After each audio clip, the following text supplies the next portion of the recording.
Bismillahirrahmanirrahim. Assalamualaikum warahmatullahi wabarakatuh. Alhamdulillah, salatu wassalamu ala rasulillah wa ala alihi wa ashabihi wa man wala. Asyhadu an la ilaha illallah wahdahu la syarikalah wa asyhadu anna Muhammadan abduhu wa rasuluhu la nabiyya ba'dah. Allahumma salli wa sallim wa barik ala nabiyyina wa habibina wa qudwatina wa maulana Muhammadin wa ala alihi wa ashabihi wa man sar ala nahjihi ila yaumiddin. Amma ba'du, faqala ta'ala fi kitabihil karim, subhanaka la ilma lana illa ma 'allamtana innaka antal alimul hakim. Wa qala du'a rabbi shrah li sadri wa yassir li amri wa hlul 'uqdatam min lisani yafqahu qawli, amma ba'd. Yang sama-sama kita hormati Ketua DKM Masjid Al-Hidayah serta pengurusnya, juga pengurus lingkungan, ketua-ketua lingkungan, RT, Pak RW dan seluruh warga sektor Topas Perumahan Permata Cimanggis. Mudah-mudahan semua dirahmati, disayangi oleh Allah Subhanahu wa taala.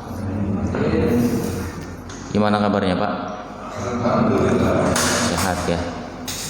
Alhamdulillah sehat. Sekarang subuhnya jam 4:06 ya?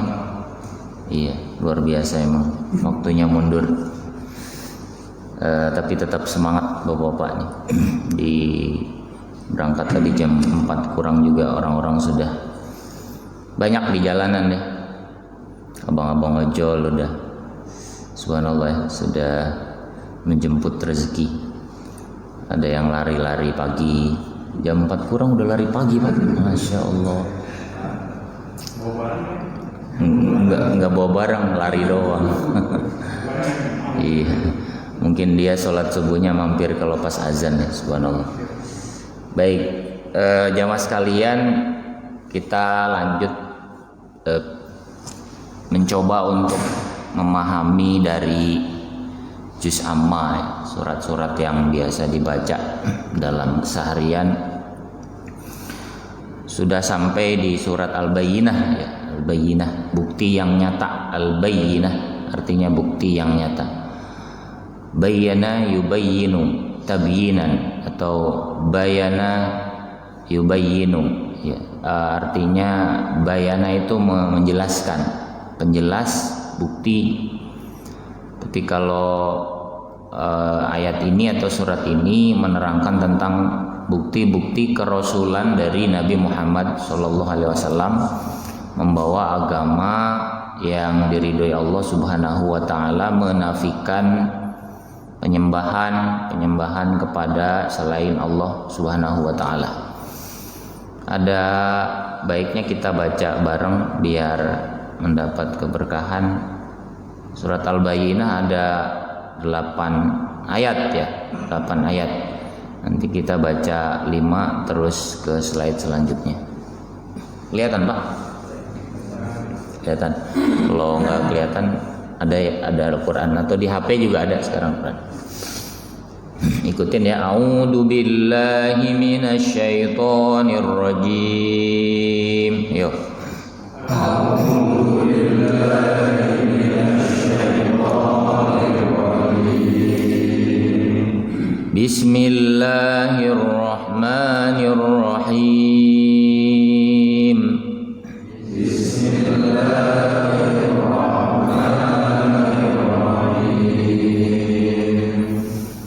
Lam yakunil ladzina kafaru min ahlil kitabi wal musyrikin. Lam yakunil ladzina kafaru min ahlil kitabi wal musyrikin munfakkina hatta ta'tiyahumul bayyinah. Wal musyrikina munfakkina hatta ta'tiyahumul bayyinah. rasulun minallahi yatlu suhufan mutahharah.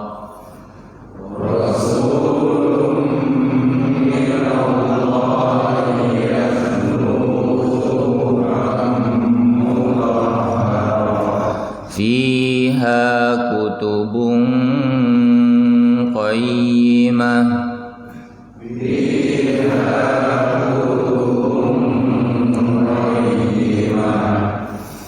Wa ma tafarraqal ladzina utul kitaba illa min ba'di ma ja'atuhumul bayyinah.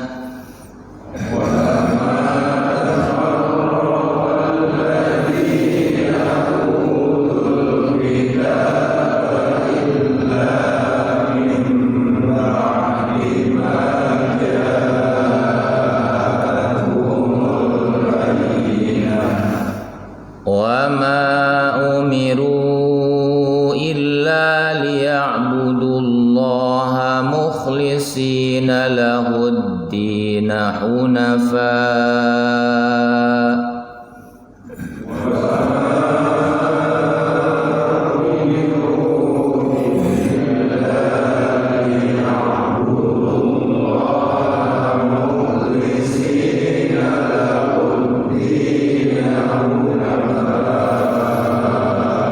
Mukhlisina lahud-din hunafa wa yuqimus salata wa yu'tuz zakah.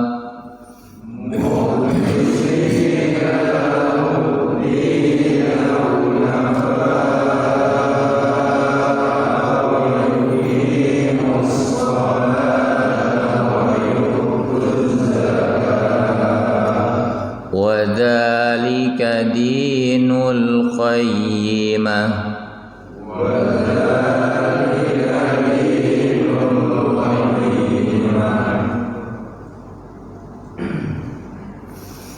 Innal ladzina kafaru min ahlil kitabi wal musyrikina fi nari jahannam khalidina fiha.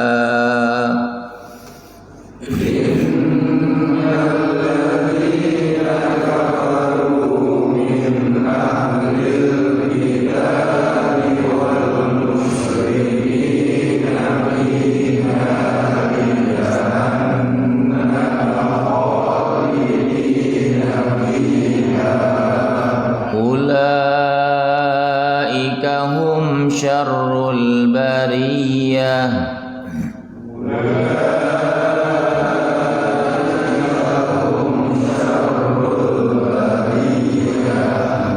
Innal ladzina amanu wa 'amilus solihati ulaika hum khairul bariyah.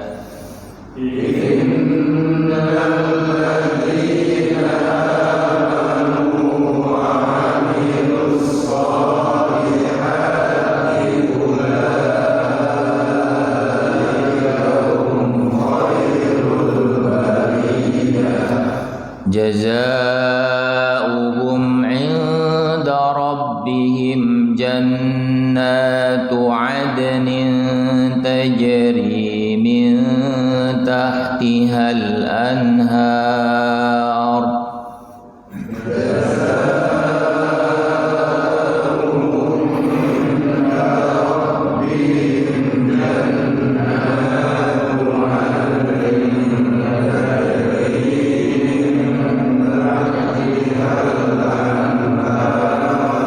Tajri min tahtihal anharu khalidina fiha abadar radiyallahu anhum wa radu an.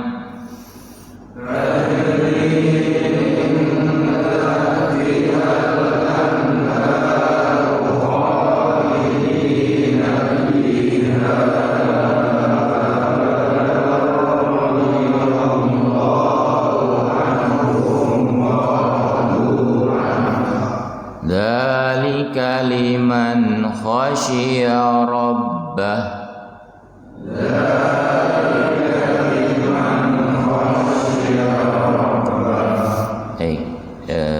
Ayat terakhir nih panjang ya. Panjang tergantung napasnya Pak. Kalau napasnya kuat ya bisa. Kalau enggak ya dipotong di tengah di ayat terus disambung lagi. Cuman untuk memotong menyambung itu kan butuh belajar ya. Belajar tentu ada guru tahsinnya kan. Bagaimana caranya? Kalau ngerti maknanya insya Allah bisa menyambungnya. Tapi gampangannya sih kalau memotong ayat yang panjang seperti ini di akhir kata aja, misalnya jazaa'um min rabbihim jannatu 'adnin tajri min tahtihal anhar. Ini kan akhir kata. Kalau di maksudnya kata benda ya, anhar kan sungai-sungai kata benda. Kalau di fiil atau di kata kerja misalnya jazaa'um min rabbihim jannatu 'adnin tajri, itu janggal, artinya kata kerjanya berhenti di situ. Maka sebenarnya patokan-patokan kayak tanda baca ini waqaf sholah al-waslul aula, jadi lanjut lebih bagus. Kemudian ini waqaf jaiz boleh berhenti, itu adalah patokan-patokan napas sebenarnya. Dan juga kalau diterjemahkan itu bagian dari kata tanda bacanya jazaa'uhum, balasan bagi mereka inda rabbihim, di sisi Tuhannya, jannatu adnin, surga Aden, tajri min tahtil anhar, yang mengalir di bawahnya sungai-sungai, khalidina fiha abada, mereka kekal di dalamnya selamanya, seperti itu. Maka sebagian mushaf itu ada yang enggak wasol di sini. Di sininya nih abada nih ada yang berhenti gitu. Kalau di sini kita ngikutin yang ada di situ. Khilaf ya, perbedaan ulama terkait dengan tanda baca. Kalau saya lihat memang di Indonesia itu tanda wakofnya lebih banyak daripada Rosem Usmani yang ada. Misalnya Quran cetakan Saudi Arabia itu nggak terlalu banyak. Kalau Quran Indonesia kayaknya padat banyak. Coba dicek deh yang terbitan misalnya apa, penerbit Indonesia ya kan banyak sekarang. Itu pendapat-pendapat para ulama qurra ya, para ulama ahli baca Al-Quran. Seperti itu. Kalau mau ngikutin sesuai ini bagus ya. Kalau enggak ya memang belajarnya terus menerus sampai mengerti maknanya. Seperti itu Pak. Radhiyallahu anhum wa radu'an. Mereka diridhoi Allah dan mereka diridhoi Allah dan mereka juga ridho kepada Allah. Dzalika liman khasyiya rabbah. Dan itulah balasan bagi orang-orang yang takut kepada Tuhannya. Itu sekilas tentang bacaan. Tentu baca Al-Quran itu perlu kontinu ya. Artinya enggak hanya bulan Ramadan. Ya saat kita ada waktu senggang dan bukan waktu sisa ya, tapi disediakan waktunya. Minimal misalnya ya sebisanya, katakanlah kalau pagi habis subuh itu masih belum terlalu sibuk ya. Ya 15 menit, 10 menit itu kalau disediakan waktu insya Allah bisa. Tapi kalau misalnya bapak kerja di Jakarta yang harus berangkat jam 2 pagi, jam 3 pagi ada Pak jam 2 pagi? Masya Allah, nyari duit begitu amat ya. Masya Allah ya. Ya diusahakan lah. Baik, kita masuk ke terjemahnya. Yang pertama, lam yakunil ladina kafaru min ahlil kitabi wal musyrikina munfakkina hatta ta'tiyahumul bayyinah. Diterjemahkan di sini, orang-orang kafir dari golongan ahli kitab dan orang-orang musyrik tidak akan meninggalkan agama mereka sampai datang kepada mereka bukti yang nyata, hatta ta'tiyahumul bayyinah. Siapakah bukti yang nyata itu? Rasulun minallahi yatlu suhufan mutahharah, yaitu seorang rasul dari Allah bernama Muhammad SAW yang membacakan lembaran-lembaran suci. Fi suhufan mutahharah, suhuf itu lembaran-lembaran, kumpulan lembaran disebut mushaf. Maka mushaf Al-Quran adalah lembaran-lembaran Al-Quran yang dibukukan. Proses penulisannya dari zaman Abu Bakar, kemudian berlanjut ke zaman Utsman bin Affan, sampai kemudian dibakukan pada zaman Utsman bin Affan pengkodifikasian Al-Quran itu sampai pada zaman sekarang. Jadi jasa besarnya Utsman bin Affan adalah menyatukan kaum muslimin dalam satu jenis bacaan, dalam satu jenis tulisan. Karena dahulu unzilal Quran ala sab'ati ahruf. Al-Quran itu turun dalam 7 dialek yang macam-macam. Maka di situ ada ulama-ulama ahli qiraat, ahli baca Al-Quran. Misalnya qiraat yang ada riwayat masing-masing, ada qiraat sab'ah, ada qiraat asyarah, ada qiraat arba'at asyarah. Itu kalau belajar ilmu Al-Quran seperti itu. Nah, yang lumrah kita pakai riwayat Hafiz an Asim, ini yang kita baca. Itu yang mayoritas ulama baca. Kalau kita suka lihat misalnya bacaan-bacaan imam-imam Masjidil Haram atau imam-imam Saudi Arabia, itu kan bagus-bagus. Kadang-kadang mereka menggunakan qiraah Wars misalnya apa yang ghairil maghdubi alaihim waladdallin, bukan alaihim, itu ada qiraat Wars. Macam-macam, asal ngerti dasarnya, dan tidak semua untuk dibaca pada halayak yang belum paham. Jadi mentang-mentang baru kuliah di ilmu qiraat terus pas sholat maghrib baca gituan, jamaah protes, itu baca apaan sih, kok beda ya gitu. Bukan beda, karena mungkin hanya dia yang tahu, jamaahnya belum. Artinya kadang-kadang pengetahuan itu untuk yang ngerti sih oke, paham, tapi yang belum ngerti bisa timbul fitnah. Seperti itu. Ini ya. Kemudian ayat yang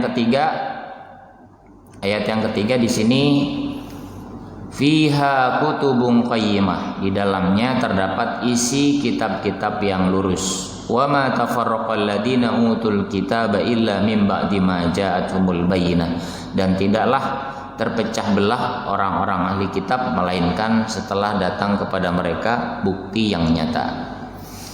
Wa ma umiru illa liya'budullaha mukhlishina lahud-din hunafa wa yuqimus salata wa yutuz zakata wa dzalika dinul qayyimah. Padahal mereka hanya diperintah untuk menyembah Allah dengan ikhlas, menaatinya semata-mata karena menjalankan agama dan juga melaksanakan sholat, menunaikan zakat, dan yang demikian itu agama yang lurus. Innal ladzina kafaru minal kitabi wal musyrikina fi nari jahannam khalidina fiha. Sungguhnya orang-orang kafir, golongan ahli kitab dan orang-orang musyrik akan masuk neraka jahanam, mereka kekal di dalamnya. Ulaika hum syarrul bariyah, mereka itu adalah sejahat-jahatnya makhluk. Innal ladzina amanu wa amilus solihati ulaika hum khairul bariyah, orang-orang beriman yang mengerjakan kebaikan, mereka sebaik-baik makhluk. Jazaohum inda rabbihim jannatu adnin tajri min tahtihal anharu khalidina fiha abada radhiyallahu anhum wa radu an dzalika liman khasyya rabbah. Balasan mereka di sisi Tuhan adalah surga Aden yang mengalir di bawahnya sungai-sungai, mereka kekal di dalamnya selama-lamanya. Allah ridho kepada mereka dan mereka pun ridho kepadanya, dan itulah balasan orang-orang yang takut kepada Tuhannya. Ini 8 ayat dari surat Al-Bayyinah. Termasuk surat yang ke-98. Terdiri dari 8 ayat, 94 kalimat, 390 huruf. Ini menurut Syekh Nawawi Al-Bantani. Terus nama surat dikenal dengan Al-Bayyinah karena diawali dengan kata yang ada di surat tersebut. Lam yakunil ladzina kafaru min ahlil kitab wal musyrikina hatta munfakkina hatta ta'tiyahumul bayyinah. Di sini surat Al-Bayyinah, bukti yang nyata, penjelasan yang nyata. Kalau surat Yasin karena diawali dengan Yasin, seperti itu. Jadi penamaan surat itu sebenarnya sudah disampaikan oleh malaikat Jibril, Nabi tinggal narohin aja. Ya Muhammad, taruh surat ini dengan nama ini. Ya Muhammad, ayat ini di sini. Jadi gitu. Proses turunnya Al-Quran kan ada dua kalau kita tahu. Yang pertama, proses turun Al-Quran secara jumlatan wahidah, semuanya ila sama dunya, ke langit dunia. Jadi Al-Quran sudah utuh. Baru proses turun yang kedua diturunkan secara munajjaman, kejadian bertahap, 13 tahun di Mekah, 10 tahun di Madinah, sesuai dengan kejadian-kejadian yang ada, sesuai dengan peristiwa-peristiwa yang ada. Jadi kalau ada yang bilang Al-Quran itu mungkin saja ada kesalahan, ada ayat yang terlewat, nggak mungkin, karena prosesnya aja ada dua. Yang pertama turun semuanya dari Allah, nih Jibril udah lengkap tuh, terus turunin kepada nabiku perlahan-lahan, satu sesuai dengan kejadian. Kadang-kadang juga terkait dengan pertanyaan, wa yas'alunaka 'anir ruh. Ada orang sahabat nanya tentang ruh, Nabi nggak bisa jawab, terus turunlah ayat itu, wa yas'alunaka 'anir ruh qulir ruhu min amri rabbi wa ma utitum minal ilmi illa qalila. Mereka Muhammad nanya kepadamu tentang ruh. Apa sih ruh itu? Ruh itu urusannya Allah, yang tahu itu Allah. Wa ma utitum minal ilmi illa qalila. Kalian nggak dikasih ilmu melainkan dikit. Itu pertanyaan-pertanyaan sahabat. Juga pertanyaan tentang berapa sih jumlah Ashabul Kahfi, juga ada seperti itu. Nah, maka kemudian kesempurnaan Al-Quran itu tidak terbantahkan, sudah sempurna. Surat Al-Hijr ayat 9, Inna nahnu nazzalna dzikra wa inna lahu lahafidun. Sungguhnya kami yang turunkan Al-Quran, kami juga yang akan menjaganya. Kami di sini itu Allah. Jadi kalau ada yang bilang Al-Quran tidak sempurna, agama ini nggak sempurna, dia bacanya nggak selesai, Pak. Bacanya nggak selesai. Al-Quran ini sudah sempurna, agama ini juga sempurna. Surat Al-Maidah ayat 3, Al-yawma akmaltu lakum dinakum wa atmamtu alaikum ni'mati wa raditu lakumul islama dina. Hari ini kata Allah, setelah aku sempurnakan bagimu agamamu, Islam sebagai agamamu, wa raditu lakumul islam adin, dan aku ridho Islam ini menjadi agama kalian. Seperti itu nih yang belakangan ini lagi viral ya, Islam nggak sempurna. Kemudian ya emang di Indonesia macam-macam sih, Pak. Kita harus siap dengan beragam macam pendapat, tapi pendapat mana yang sesuai seharusnya dibedakan. Apa yang dimaksud dengan ad-din itu agama ya, dengan at-tadayyun itu cara beragama. Kalau agama itu udah sempurna, tapi tata cara beragama antar pemeluk orang melaksanakan agama itu yang beda-beda. Karena apa?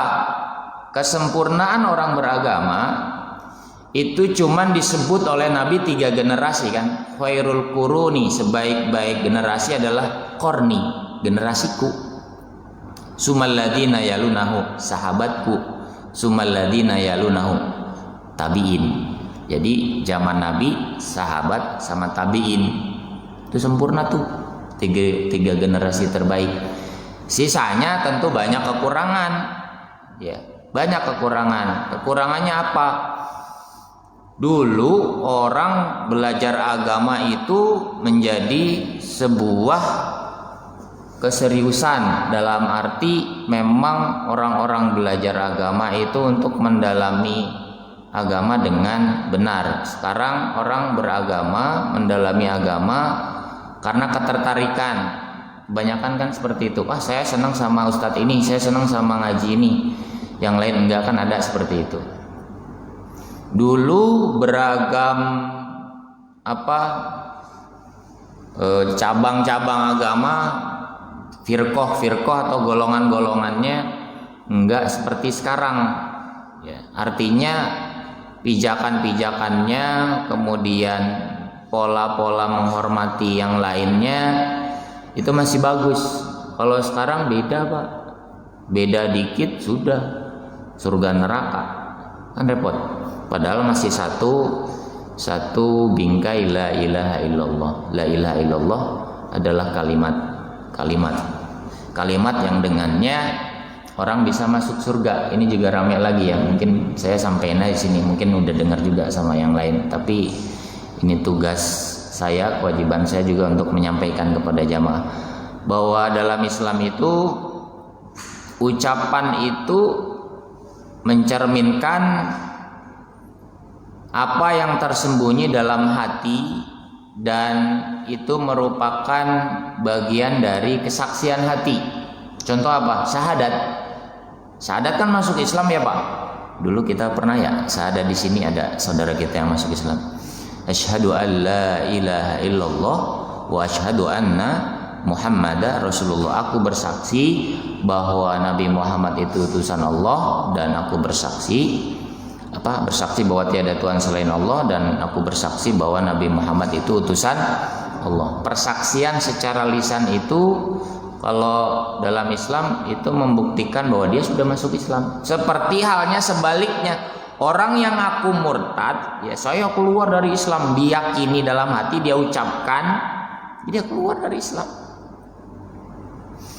Jadi dengan ucapan itu, buktinya lagi apa? Nabi dulu ketika Abu Thalib itu sekarat, kan ada dua kelompok. Abu Lahab datang, ya Abu Thalib, apakah kau akan meninggalkan agama nenek moyang kita? Terus dibujuk-bujuk, tetaplah dalam agama nenek moyang kita. Nabi baru datang, wahai Abu Thalib, ya ammi, wahai pamanku, kul kalimatan, katakanlah satu kalimat, uhaju biha indallah, aku akan bersaksi dengan kalimat itu di hadapan Allah. Qul la ilaha illallah, katakan la ilaha illallah, cuman suruh ngomong doang, masuk surga. Gitu. Jadi itu ucapan Nabi membimbing kepada Abu Thalib. Tapi desakan-desakan dari Abu Lahab dan saudara-saudaranya kemudian menyebabkan Abu Thalib tetap dalam agama nenek moyangnya. Tapi Nabi kemudian berdoa sama Allah agar azab yang diterima oleh Abu Thalib itu diringankan. Apa azabnya? Azabnya Abu Thalib itu ditarohin kerikil neraka di telapak kakinya, mendidih otaknya. Kalau enggak seperti itu, kalau karena enggak syafaat dari Rasulullah, kalau enggak karena doanya Rasulullah, Abu Thalib dibakar habis di dalam neraka, disiksanya lebih berat. Kalau enggak seperti itu, Abu Thalib disiksanya di dasar neraka. Kalau bukan karena Nabi Muhammad SAW, itu doanya Nabi untuk Abu Thalib. Itu ya Pak ya, clear sekarang? Bisa dipahamin? Ada yang mau bertanya mungkin? Enggak. Daripada nanti nggak nanya, sekarang kalau ada langsung Pak. Enggak ada ya. Lanjut ya. Nah selanjutnya Makkiyah atau Madaniyah, ini para ulama itu berselisih apakah surat Al-Bayyinah itu Makkiyah, artinya turun di Mekah, atau di Madinah. Ya. Kenapa mereka berselisih di sini? Ulama mufassir, ahli tafsir berpendapat surat ini Madaniyah, termasuk Syekh Nawawi Al-Bantani, ulama Indonesia berasal dari Banten, kakek buyutnya Kiai Haji Ma'ruf Amin, ya, ulama Indonesia terkenal itu di Mekah, berpendapat surat ini Madaniyah karena ada penyebutan ahlul kitab, innalladzina kafaru, sungguhnya orang-orang kafir, wal musyrikin, dan orang-orang musyrik juga menerangkan tentang ahlul kitab. Ahlul kitab itu terkait dengan kondisi Nabi di Madinah, seperti itu. Tapi ada juga para ulama yang berpendapat bahwa surat ini Makkiyah karena pendek-pendek, terus juga terkait dengan keimanan, terkait dengan menyembah Allah Subhanahu wa taala. Seperti itu. Nah, ini pendapat ulama, ada yang makiyah, ada yang madaniyah. Terus diterangkan di sini ada keutamaan dari sahabat Ubay bin Ka'ab. Lamma nazalat lam yakun qala Jibril alaihi salam, ketika turun surat Al-Bayyinah ini Jibril berkata, "Ya Muhammad, inna rabbaka ya'muruka an tuqri'a hadhihi surah Ubay ibn Ka'bin." Wahai Muhammad, sesungguhnya Tuhanmu memerintahkan membacakan surat ini kepada Ubay bin Ka'ab. Maka Nabi SAW bersabda, "Wahai Ubay, sesungguhnya Tuhanku Azza wa Jalla memerintahkanku membacakan surat ini kepadamu." Maka Ubay pun menangis seraya berkata, "Apakah namaku disebut?" Rasulullah menjawab, "Iya." Jadi nama sahabat disebut oleh Allah. Ini surat ini nih Jibril turunin ke Ubay bin Ka'ab. Siapa dia? Ternyata Ubay bin Ka'ab itu sahabat Nabi yang mulia, ya. Diterangkan di sini siapa beliau. Dituliskan untuk mengumpulkan Al-Quran bersama Zaid bin Sabit, nulis ulang Al-Quran. Kan susah zaman dulu nulis ulang Al-Quran, belum seperti sekarang tinggal cetak atau tinggal print. Dulu harus ngumpulin dari kulit-kulit kayu, kulit binatang, kan nulisnya juga waduh luar biasa.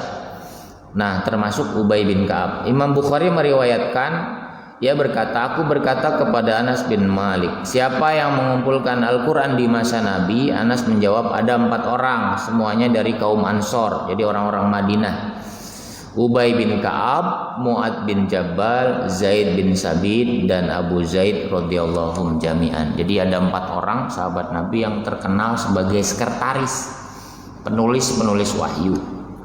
Penulis-penulis wahyu maksudnya Nabi ngajarin kepada sahabat, kemudian ditulis, dihafalin, kemudian turun lagi, ditulis lagi, dihafalin. Itu termasuk di dalamnya adalah Ubay bin Ka'ab. Dan Ubay bin Ka'ab ketika surat Al-Bayyinah turun ini, ya, kata Jibril, disebutkan namanya oleh Allah sebagai satu bentuk kemuliaan. Ini yang nyebut Allah, Pak. Yang nyebut Allah, Masya Allah. Orangnya masih di bumi, disebut-sebut di langit, disebut-sebut oleh Allah Subhanahu wa taala sebagai kemuliaan. Ini sahabat luar biasa. Kemudian apa? Arham ummati bi ummati Abu Bakar wa asyadduhum fi amrillah Umar wa asdaquhum hayaan Utsman wa alamuhum bil halal wal haram Mu'ad ibni Jabal wa afraduhum Zaid bin Sabit wa aqra'uhum Ubay wa likulli ummatin amin wa aminu hadhil ummah Abu Ubaidah ibnil Jarrah. Umatku yang paling penyayang terhadap yang lain adalah Abu Bakar.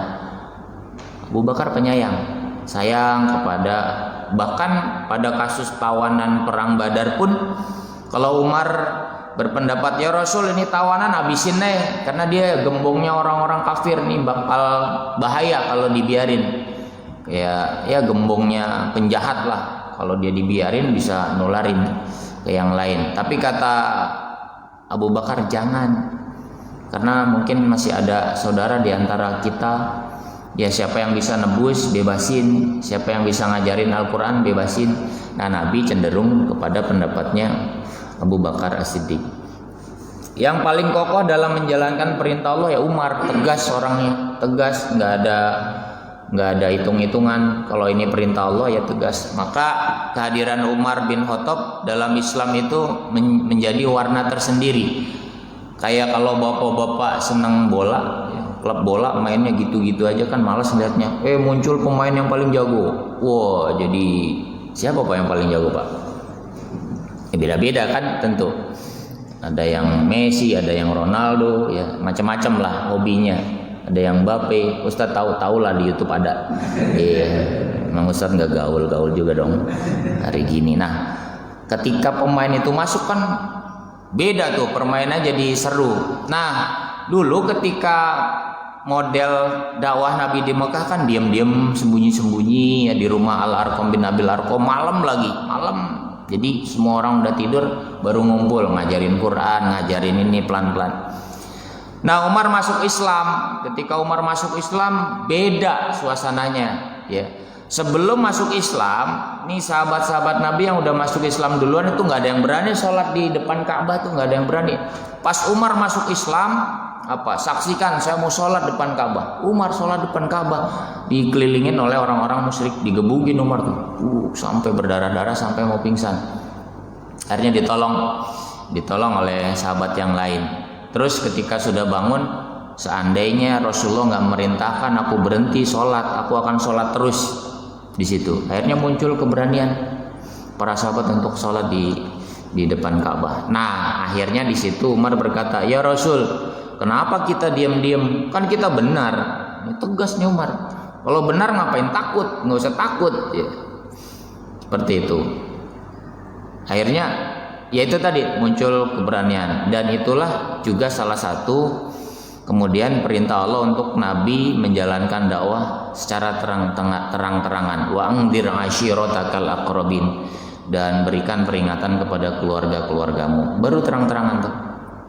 Nah, mulai ada pengucilan, mulai ada desakan dan seterusnya. Sampai pada masa hijrah pun Umar paling berani, Pak.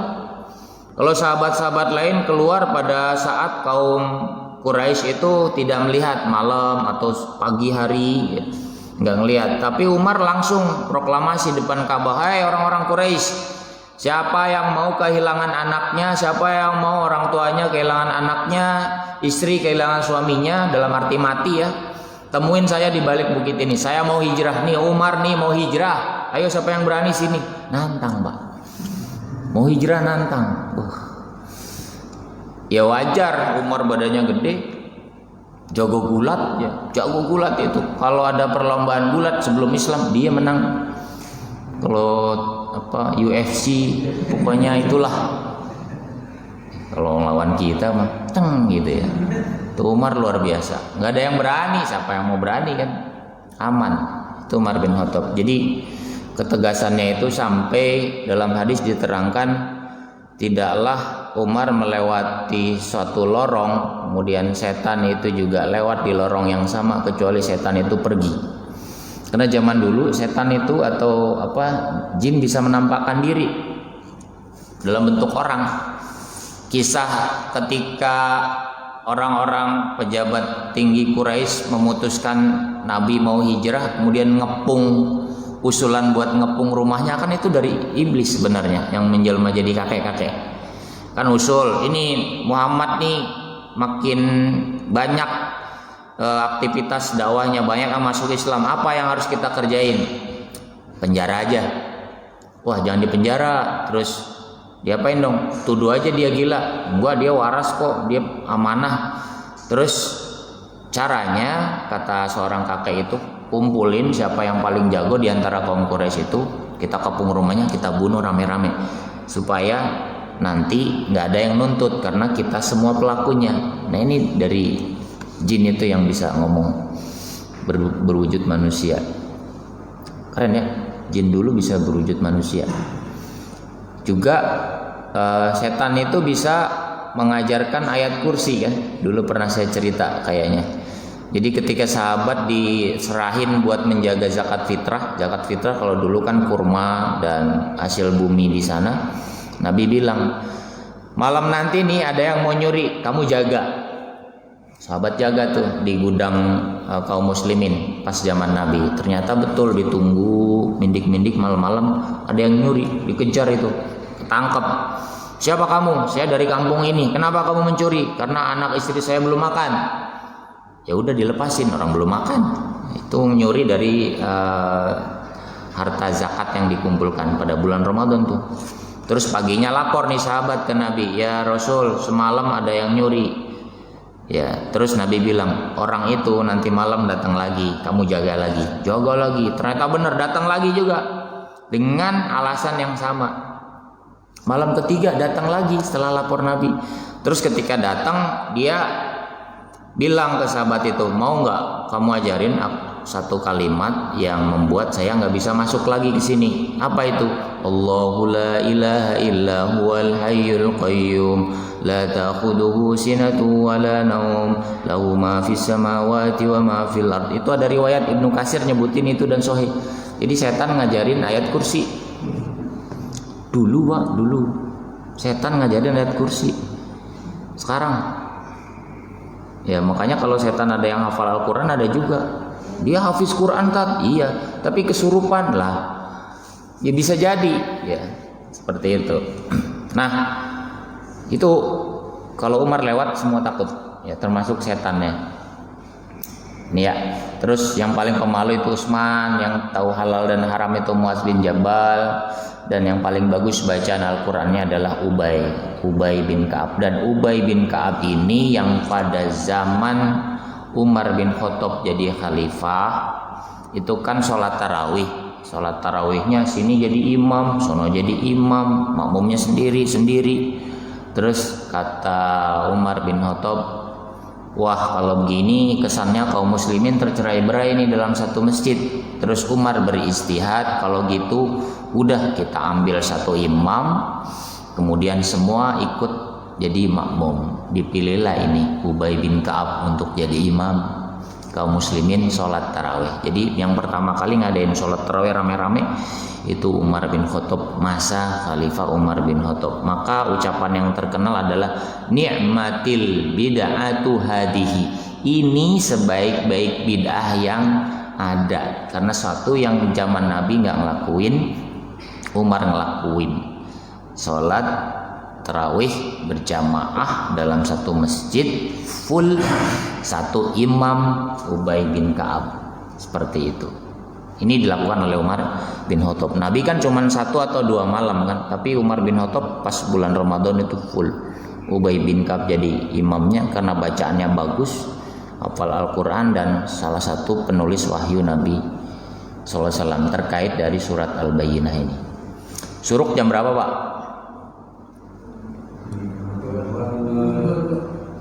22 menit lagi ya. Lanjut. 37. Ini ada 2 mazhab di sini. 22 sama 37. Ini yang rojih yang mana yang paling kuat nih, mazhab yang mana nih? Kalau saya percaya ketua DKM. Karena dia yang lihat catatan. Wahai Abu Munzir, panggilan Ubay bin Ka'ab, tahukah engkau satu ayat yang paling agung dalam kitabullah yang kau hafal? Ubay menjawab, Allah dan Rasulnya yang mengetahui. Wahai Abu Munzir, tahukah engkau satu ayat paling agung yang kau hafal? Ya, Rasulullah ingin Ubay menjawabnya. Aku menjawab, Allahu la ilaha illa huwal hayyul qayyum la ta'khudhuhu sinatu wa la nawm. Ayat kursi Pak. Ayat kursi paling agung karena di situ ada sifat-sifat Allah, ada Asmaul Husna, ada kemuliaan-kemuliaan, keutamaan-keutamaan yang Allah berikan kepada orang-orang yang membacanya. Itu ayat kursi. Baik, ini mukadimahnya atau materi awalnya. Kita masuk ke ayat 1 aja. Ayat lainnya nyusul. Lam yakunil ladina kafaru min ahlil kitabi wal musyrikina munfakkina hatta ta'tiyahumul bayyinah. Lam yakun ini kalau dalam bahasa Arab, lam itu selalu masuk dalam kata kerja yang continuous yang berkelanjutan. Lam yakun, huruf lam. Lam itu artinya tidak akan. Yakun, ciri-ciri continuous kalau dalam bahasa Arab itu ada huruf depannya, alif nun ya. Ini yakun, kana yakunu, kun fayakun, ya kan? Kun fayakun, kana yakunu, kun, jadilah, maka harus terjadi. Lam yakun itu satu yang sifatnya continue, terus menerus. Lam yakun alladzina kafaru, orang-orang kafir, ahli kitab dan orang-orang musyrik itu akan terus dalam kesesatan mereka, nggak percaya kepada agama-agama yang mereka anut juga. Mereka banyak menyelisihi agama mereka mendurhakai nabi mereka juga, sampai datang hatta ta'tiyahumul bayyinah, sampai datang satu bukti yang nyata. Jadi orang-orang terdahulu itu begitu nantangnya, saya tetap dalam kesesatan dah pokoknya, sampai ada bukti. Sekarang juga model-model kayak gitu ada. Saya akan gini aja terus biarin sampai ada bukti yang nyata gitu. Mana buktimu? Mana bukti Islam itu benar gitu. Ada yang seperti itu, Pak. Ini orang-orang musyrik dulu kayak gitu. Sampai datang Rasulullah, ya. Maka Rasulullah SAW itu dalam surat As-Saff juga diterangkan, wa id qala Musa liqaumi ya qaumi lima tudunani wa qad ta'lamuna anni Rasulullah ilaikum falamma zaghu wa zaghallahu qulubahum wallahu la yahdil qaumal fasiqin. Ini Nabi Musa bilang kepada kaumnya, kaumku Bani Israel, jangan nyakitin aku kan nabimu. Bani Israel itu nyakitin nabinya kan. Nabi Musa dikejar-kejar, ya. Nabi Musa diuji, difitnah dan seterusnya. Wa qad ta'lamuna anni Rasulullah ilaikum. Aku nih rasul kamu. Ya, falamma zagu azaghallahu qulubahum. Ketika mereka menyimpang, ya Allah simpangkan hati mereka dan Allah enggak akan kasih hidayah kepada orang-orang yang fasik. Nah, ini yang terkenal. Wa in qala Isa ibn Maryam ya bani Israil inni rasulullah ilaikum musaddiqan lima baina yadayya minat taurat wa mubasysyiran bi rasulin ya'ti min ba'di ismuhu Ahmad. Falamma ja'ahum bil bayyinati qalu hadza sihrun mubin. Nabi Isa juga bilang kepada kaumnya, Bani Israel, aku nih rasul buat kalian, ya. Dan hendaklah kalian beriman kepadaku. Aku juga membenarkan bahwa akan datang seorang nabi rasul setelahku, ismuhu Ahmad, namanya Ahmad. Muhammad Ahmad panggilannya. Falamma ja'ahum bil bayyinati qalu hadza sihrun mubin. Ketika Nabi datang, Nabi diutus, tetap aja mereka berkata hadza sihrun mubin. Ini sihir doang. Ini susah ya. Dikasih taunya susah banget. Itu. Jadi membangkangnya luar biasa. Jadi bahwa Nabi akan datang, Rasulullah akan datang, Nabi terakhir itu sudah diceritakan oleh Nabi Musa kepada Bani Israel, oleh Nabi Isa kepada kaumnya. Tapi ketika Rasulullah datang membawa agama Islam, mengajarkan Islam, hadza sihrun mubin. Ini sihir, nuduh Nabi macam-macam, nuduh Nabi orang gila, nuduh Nabi yang enggak benar. Seperti itu. Ini jamaah sekalian. Maka di sini diterangkan bahwa annal kuffar, orang-orang kafir itu minal fariqaini kanu yaquluna qabla mab'asi Muhammad sallallahu alaihi wasallam la nanfaqu amma nahnu alaihi min dinina wa la natruku hatta yab'asan nabiyul maud. Jadi kami itu tetap dalam kesesatan kami, dalam sikap kami sampai diutus nabi. Nabi yang tertulis dalam Taurat, nabi yang tertulis dalam Injil. Seperti itu. Sehingga summa ma aqrahum alal kufri illa maji'ir rasul. Mereka tahu Nabi sudah datang, mereka tahu Rasul sudah datang, tetap aja dalam kekafiran. Nah, yang menarik ternyata ketika Al-Qur'an menyebutkan tentang ahlul kitab, rata-rata itu pembangkangan yang ada. Ahlul kitab itu pembangkangan. Surat Al-Maidah ayat 59. Qul ya ahlal kitabi hal tankimuna minna illa an amanna billah wa ma unzila ilaina wa ma unzila min qabl wa anna aktsarakum fasiqun. Kebanyakan kamu orang-orang fasik. Ya. Ya ahlul kitab. Terus apa lagi? Surat Al-Imran ayat 71. Ya ahlal kitabi lima talbisunal haqqa bil batil. Ahli kitab, kenapa kalian mencampur adukan yang benar sama yang salah? Wa taktumunal haqqa wa antum ta'lamun. Kau sembunyikan yang benar, kau tahu sebenarnya tapi kau umpetin. Nih. Juga ada lagi bahwa ahlul kitab tuh menghalangi orang beriman, menghalangi di jalan Allah. Qul ya ahlal kitabi lima tasudduna an sabilillah. Maka kamu halang-halangin orang-orang yang beriman di jalan Allah. Jadi negatif semua. Bahkan ahlul kitab itu kafir. Qul ya ahlal kitabi lima takfuruna bi ayatillah wallahu syahidun ala ma ta'malun. Al-Imran 98. Ahli kitab, mengapa kamu ingkari ayat-ayat Allah, pada Allah menyaksikan apa yang kamu kerjakan. Seperti itu Pak. Jadi ahli kitab itu kalau menurut Al-Qurtubi al-Yahud wan Nasara, orang Yahudi sama Nasrani, itu ahli kitab. Sedangkan orang-orang musyrik, siapa orang musyrik? Qala Ibnu Abbas, ahlul kitab itu al-Yahud alladzina kanu bi Yasrib. Ahlul kitab itu suku yang menetap di Yasrib, Madinah. Apa? Quraidah, Nadir dan Banu Qainuqa. Itu Yahudi. Quraidah, Nadir dan Qainuqa. Wal musyrikun, dan orang-orang musyrik itu alladzina kanu bi Makkah wa haulaha. Mereka adalah orang-orang kafir yang ada di Mekah dan sekitarnya, wal Madinah, dan juga Madinah, wahum musyriku Quraisy, juga orang-orang Quraisy. Nah, menurut Ibnu Katsir diterangkan amma ahlul kitab fahum al-yahud wan nasara. Ahlul kitab itu Yahudi dan Nasrani, ya. Wal musyrikun, orang-orang musyrik, abadatul asnam, penyembah berhala, wan niron, dan penyembah api, minal Arab wa minal ajam, baik dia orang Arab atau non Arab. Seperti itu. Ayat 2 dan 3 saya bacain. Rasulun minallah yatsulu sufam mutahharah fiha kutubun qayyimah, yaitu seorang rasul Muhammad yang bacakan lembaran-lembaran suci, di dalamnya terhadap isi kitab Allah yang lurus dan benar. Seperti itu yang bisa saya bahas pagi hari ini, ayat 1 sampai 3 serta muqaddimah dari surat Al-Bayyinah.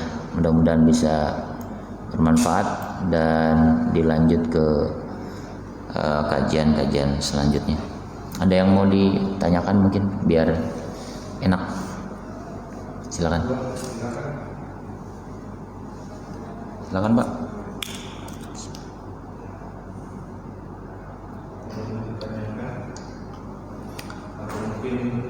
Ada yang ingin konsultasi? Konsultasi pernikahan Pak. Nah di sini kedengeran live lagi kan. Wah, saya kalau live hati-hati ngomongnya. Sekarang ngeri. Potong, laporin, repot. Makanya rada malu-malu nih. Coba kalau nggak live ajar. Oke, cukup ya. Nggak ada yang nanya kan? Paham ya, intinya surat Al-Bayyinah itu ini baru muqaddimah, membahas tentang bahwa ahlul kitab, orang-orang Yahudi, Nasrani, yaitu kalau lihat dari awal ayatnya lam yakun, gak bakal berhenti, terus ya, terus. Bahkan surat Al-Baqarah juga menerangkan ya apa tuh, bahwa orang-orang hatta tattabi'a millatahum, ya, orang Yahudi dan Nasrani terus bakal gerecokin beragama kalian sampai kalian ngikutin ajaran-ajaran mereka. Itu yang pertama. Kesimpulan yang kedua, bahwa sebenarnya Rasulullah itu ditunggu-tunggu, ya, ditunggu-tunggu kehadirannya, dan itu diterangkan di kitabnya orang Nasrani dan diterangkan dalam kitabnya orang Yahudi, bahwa akan datang seorang nabi terakhir, ismuhu Ahmad, namanya Ahmad. Ahmad itu panggilan dari Muhammad. Muhammad itu terpuji artinya. Maka pemilihan kata Muhammad itu juga bukan sembarangan. Sejelek-jeleknya orang Quraisy menjelekkan Nabi Muhammad, tetap aja Muhammad orang gila, yang terpuji orang gila, kan gak mungkin. Itu subhanallahnya, Allah milih nama itu bukan tanpa alasan ya. Tentu kelak ini Nabi akan dituduh tukang sihir, dituduh orang gila, dituduh nggak benar, tapi namanya tetap Muhammad, terpuji. Ya, maka ada alhamdulillah. Hamdu itu kan pujian, kita muji kepada Allah. Muhammad itu terpuji. Di sini ada Pak DKM Muhammad Irfan, terpuji, masya Allah. Irfan yang pengetahuan dan terpuji. Kalau ada yang ngejelekin, dia namanya terpuji dan berpengetahuan, ya terbantahkan semua. Orang-orang Quraisy, orang-orang yang datang menghalangi Nabi, Muhammad orang gila, ya nggak mungkin lah namanya Muhammad gitu. Seperti itu. Itu bagaimana sayangnya Allah memilihkan nama nama yang enggak sembarangan. Maka nama itu bagian dari doa ya, bagian dari doa. Ya kalau nggak ngerti bahasa Arab sekarang kalau punya anak ada nama-nama Islami. Ya cuman Indonesia kayaknya paling panjang. Muhammad ini baru ya. Kalau orang Arab kan Muhammad bin Abdullah udah. Indonesia itu 1, 2, 3, 4 ya. Panjang banget. Intinya itu keinginan doa-doa yang terbaik dari orang tuanya. Oke, saya kira cukup. Kita lanjut pada pertemuan yang akan datang, bahas bab atau ayat yang ketiga, yang keempat ya. 2, 3 ini belum saya bahas, baru ayatnya saja. Kita tutup sama-sama dengan beristighfar. Astaghfirullahaladzim, astaghfirullahaladzim, astaghfirullahaladzim. Al-Fatihah. A'udzubillahi minasyaitonirrajim. Bismillahirrahmanirrahim. Alhamdulillah rabbil alamin arrahmanir rahim maliki yaumiddin iyyaka na'budu wa iyyaka nasta'in ihdinas siratal mustaqim siratal ladzina an'amta 'alaihim ghairil maghdubi 'alaihim waladdallin amin amin ya rabbal alamin. Allahumma ighfir lil muslimina wal muslimat wal mu'minina wal mu'minat al ahya'i minhum wal amwat innaka sami'un qaribun mujibu da'wati ya qadiyal hajat innaka 'ala kulli syai'in qadir. Allahumma rabbana hab lana min azwajina wa dhurriyyatina qurrata a'yun waj'alna lil muttaqina imama. Allahumma iftah lana abwabal khair wa abwabal barakah wa abwabal ni'mah wa abwabal rizq wa abwabas salamah ya rabbal alamin. Rabbana atina fid dunya hasanah wa fil akhirati hasanah wa qina adzaban nar walhamdulillahi rabbil alamin. Subhanakallahumma wa bihamdika asyhadu an la ilaha illa anta astaghfiruka wa atubu ilaik. Assalamualaikum warahmatullahi wabarakatuh.